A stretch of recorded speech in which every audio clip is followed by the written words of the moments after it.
How to download and install Microsoft Office 365 on Windows 11. In today's tutorial, I'm going to show you how to download and install Microsoft Office 365 on your Windows 11 PC. So let's get started.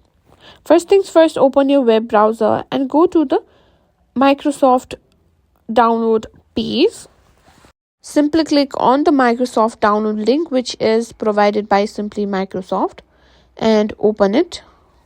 Now click on download now.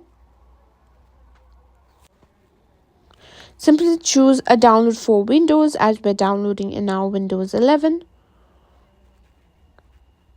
Now at the top you can see the download arrow button. Simply tap on it as our installer has been downloaded. Now simply tap on it. A prompt may appear whether you want to download it or not. Simply click on yes, and that's it. You now know how to download and install Microsoft Office 365 on your Windows 11 PC.